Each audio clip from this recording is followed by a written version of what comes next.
Welcome back. We are discussing the lesson, the fundamental unit of life, that is cell. We know that every organism is made up of one or more cell. Cell is the structural and functional unit of life, and all cells they arise from pre-existing cells.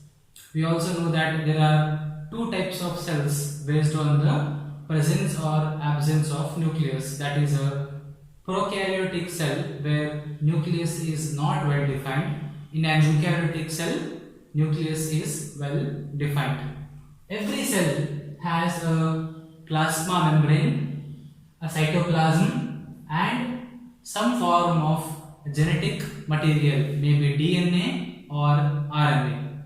Let us discuss about this step by step. Now, one important difference between a plant and animal cell is that plant cells have an extra cover called as the cell wall, which is present outside the plasma membrane. Animal cells have only plasma membrane.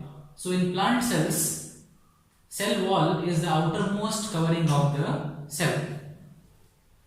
Cell wall is present only in bacteria, fungus and plants. It is absent in animal cells. The main function of cell wall is to provide protection to the cell. It can withstand certain temperature, pressure, humidity. It can also withstand against microbial attack or infection. Therefore, it protects the inner components of the cell. Not only that, cell wall provides structural integrity, that is strength to the cell.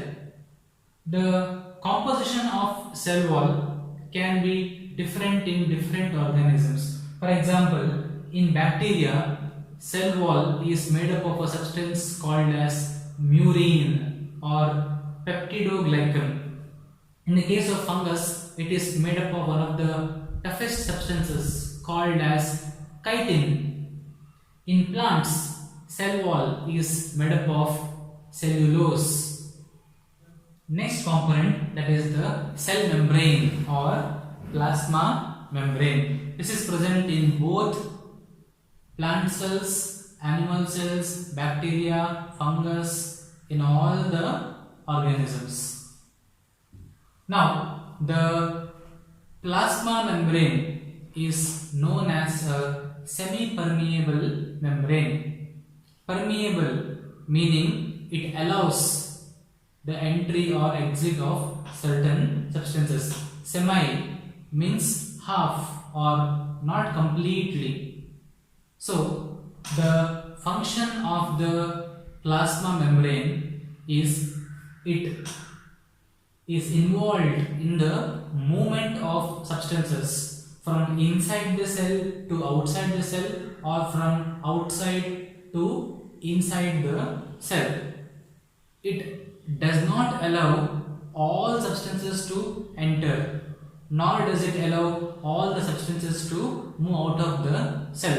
It allows only certain substances, for example, glucose, water, oxygen, carbon dioxide and some small amino acids. They can move in and move out of the cell. Rest of the other substances are not allowed.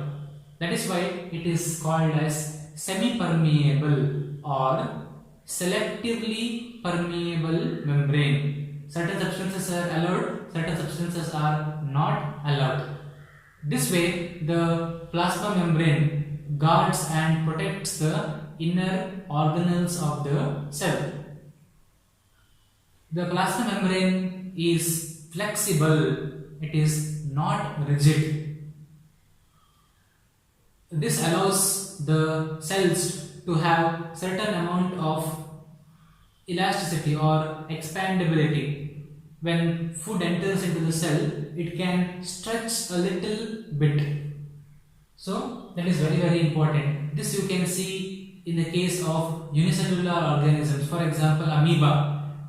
Because the membrane is flexible, the amoeba can change its shape and it can take the food particle inside with the help of pseudopodia.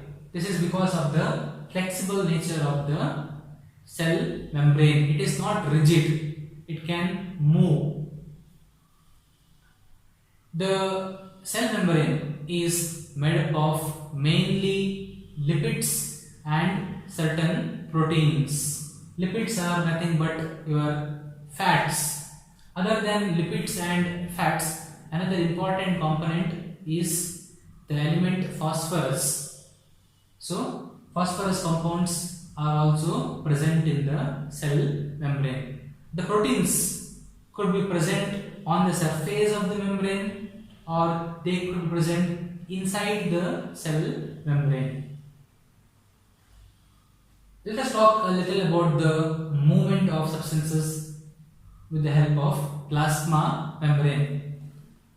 In the case of a single-celled organism like amoeba, yeast, paramecium, bacteria, etc., because there is only one single cell, the movement of substances into and out of the cell are done by the process of diffusion. Diffusion, as you know, is movement of a substance from a region of higher concentration to a region of lower concentration. Take the example of a amoeba. Now, amoeba obtains its food with the help of pseudopodia. The food is taken inside. In order to release energy from the food, it has to undergo respiration. For respiration, it requires oxygen. Oxygen is present outside, but inside the cell it is very less. So, there is a higher concentration of oxygen outside when compared to the inside of the cell. Therefore, oxygen will simply move from higher concentration to lower concentration. This is what is called as diffusion. At the end of respiration, carbon dioxide is produced. Inside the cell, carbon dioxide concentration is more. Outside in the environment, in its environment, carbon dioxide concentration is relatively less. So, carbon dioxide will move from within the cell to outside the cell. This is what is called as diffusion. Now, when substances are moving inside and outside through a semi-permeable membrane, it is known as osmosis. Osmosis is a special type of diffusion that takes place across a semi-permeable membrane. In the case of amoeba, oxygen is coming from outside into the cell through the plasma membrane, isn't it? Carbon dioxide is moving from within the cell to the outside through the plasma membrane. So it is a diffusion that is taking place through the semi-permeable membrane, which is what is known as osmosis. Let us talk a little more about osmosis. How do things move into and out of the cell? This is very important because this phenomenon is responsible for movement of substances, number one. Second, it is also required for maintaining the shape and structure of the cell. For example, take an animal cell. This animal cell, you drop it in a beaker containing a hypotonic solution. Hypotonic solution means it has more concentration of water, less concentration of salts and sugars in general. Now, what do you think will happen to the cell? Or in which direction will substances move? Mainly water is required. So, inside the cell, the concentration of water is less when compared to the hypotonic solution. So, water will always move from higher concentration to lower concentration. Therefore, the water will start moving from the beaker inside the cell. When water enters into the cell will swell. It will increase in volume and size. This is what is called as endosmosis. Osmosis taking in the direction, osmosis that is happening into the cell. If you place the animal cell in a hypertonic solution, hyper means high. Here the concentration of sugar and salts are more, whereas water concentration is less. Inside the cell, water concentration is more, salt and sugar concentration is less. Therefore, what do you expect? Water will move from higher concentration to lower concentration. That is, the cell will lose water. When the cell will lose water, it will shrink, it will lose its shape. This is known as exosmosis. Exo, exit, outside. Water will move out and the cell will shrink. This is in the case of animal cell. In the case of a plant cell, we know that they have an external covering called as the cell wall. So if you drop a plant cell into a hypertonic solution, no doubt the cell will shrink, but what will happen is the plasma membrane, it will move away from the cell wall. This phenomenon is called as plasmolysis. Plasma membrane will move. In the beginning it is very close to the cell wall. When you put this plant cell into a hypertonic solution, water will move out. So what will happen? Plasma membrane, it will shrink. So plasma membrane will move away from the cell wall, known as plasmolysis. This you would have observed at your homes when your grandmother or mom, they put pickle, lemon pickle or mango pickle. What do they take? They take a highly concentrated solution of salt. When you put this mango into that, after 2 or 3 days you see the shape of the mangoes, it is shrunk. It has become disfigured. So this high salt concentration, it is also helpful. The fungus or bacteria will not attack this pickle, because if the fungus or bacteria comes into this solution, what will happen?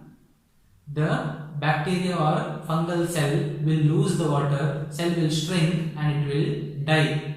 That is how the pickles are preserved. Which is the phenomenon? Osmosis is the phenomenon.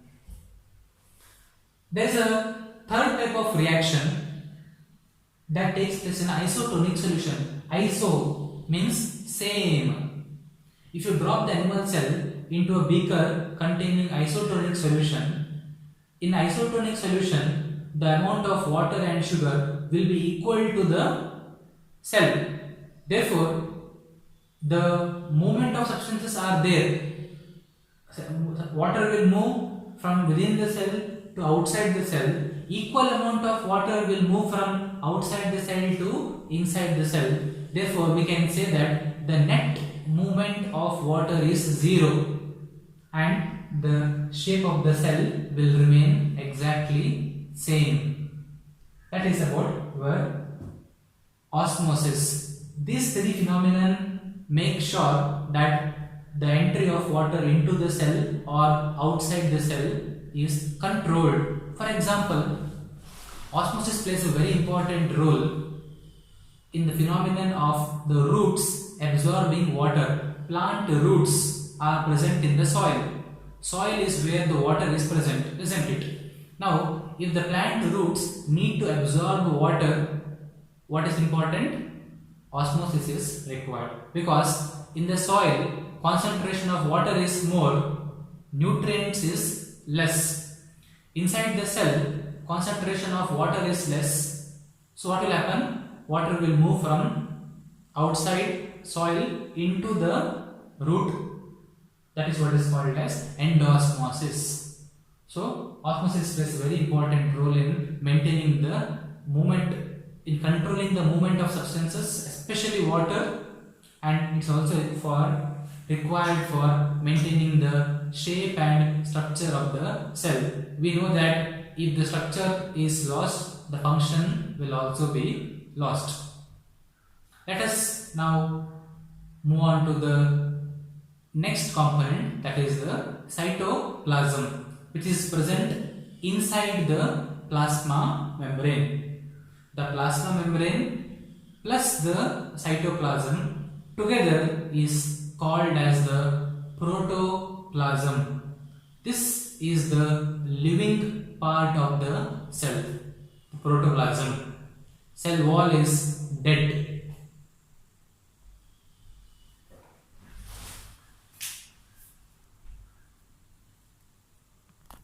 The cytoplasm can be defined as the part of the cell that is present inside the plasma membrane. In other words, all the components inside the plasma membrane, they consist the cytoplasm. The cytoplasm mainly has two important components. One is the cytosol and second organelles. The nature of the cytosol is very peculiar.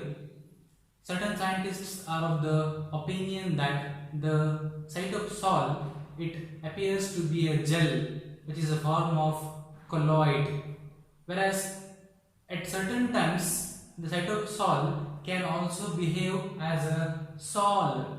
That's why it's called as cytosol, which is also a form of colloid.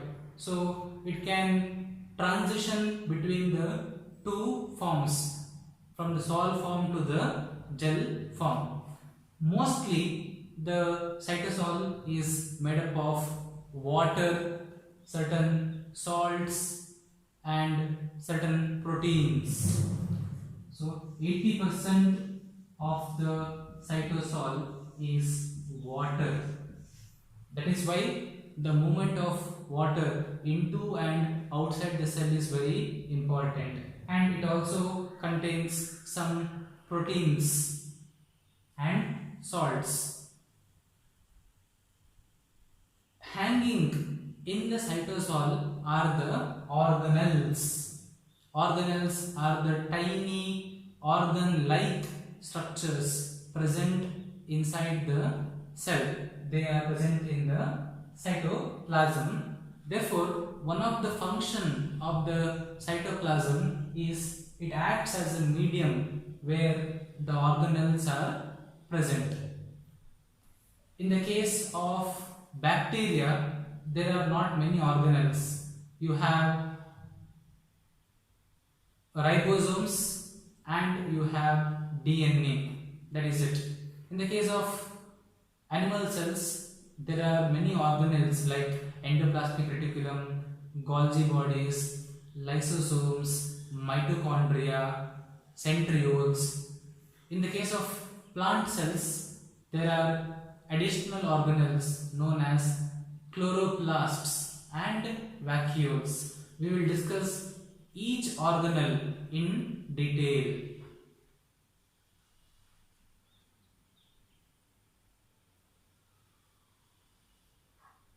Another function of the cytoplasm is, once again, it acts as a medium for all the biochemical reactions taking place in the cell.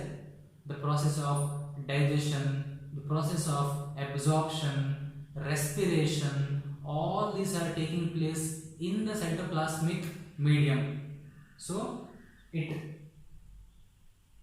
is a place where all the biochemical reactions are taking place. That is one function. It also holds the organelles. That is function number 2. Another function is it provides structural integrity to the cell, because most of it is water. If cytosol loses the water, cell will lose the shape. So it is required for maintaining the shape of the cell. Not only that, it allows for movement of substances within the cell. That is, substances can move from the nucleus into the cytoplasm, or substances can move from the cytoplasm into the nucleus, or some proteins and other substances can move from one part of the cytoplasm to another part of the cytoplasm. So it helps in movement and transport of substances also. That is about the cytoplasm, its physical nature and its functions.